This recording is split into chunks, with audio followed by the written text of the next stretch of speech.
Mr. Funny. Mr. Funny lived in a teapot.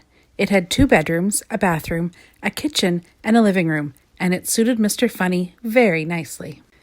One day, Mr. Funny was having lunch. He wasn't very hungry, so he only had a daisy sandwich and a glass of toast. "Delicious," he murmured to himself as he finished his funny lunch. After lunch, Mr. Funny decided to go for a drive in his car. Mr. Funny's car was a shoe. Have you ever seen a car that looks like a shoe? It looks very funny.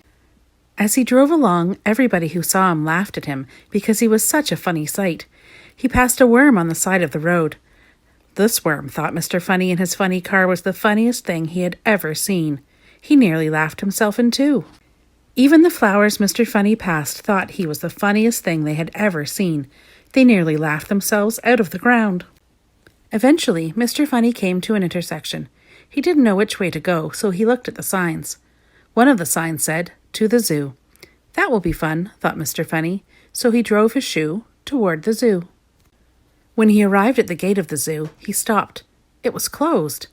"I'm sorry," said the zookeeper. "We've had to close the zoo because all the animals have colds and they're feeling very sorry for themselves." "Oh dear," said Mr. Funny, and then he thought for a moment. "Perhaps I can help cheer them up," he said. "Well," said the zookeeper, "it's worth a try," and he opened the gate. Mr. Funny drove into the zoo, in his shoe.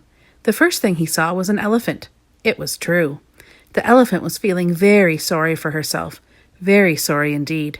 Mr. Funny looked at the sad-looking elephant, and the sad-looking elephant looked at Mr. Funny. Oh, dear. Then, do you know what Mr. Funny did? He made a funny face.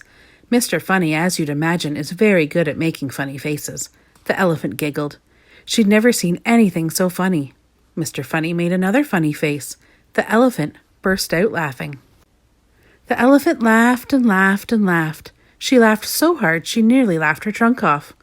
And she felt a whole lot better.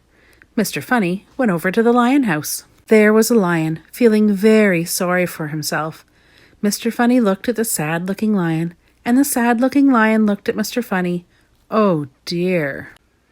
And then Mr. Funny made the funniest-looking face that's probably ever been made anywhere, ever.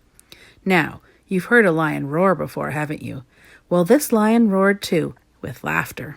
He laughed so hard, he nearly laughed his whiskers to pieces. Then Mr. Funny went around to see the other animals in the zoo. Oh dear, what a miserable-looking bunch. For all of them, Mr. Funny made funnier and funnier faces. The big brown bear giggled and then burst out laughing.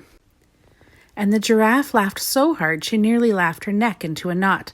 And the hippopotamus nearly laughed himself out of his skin. And the penguins nearly laughed their flippers floppy. And the leopard, well, you really should have seen him. He laughed so hard he nearly laughed his spots off. What craziness! "Oh, Mr. Funny," giggled the zookeeper. "Oh, Mr. Funny, thank you very, very much for coming to cheer us up."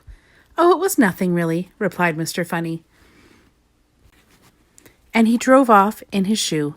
Later, when Mr. Funny arrived home, he chuckled to himself. "Well," he said, "that's the end of another funny day."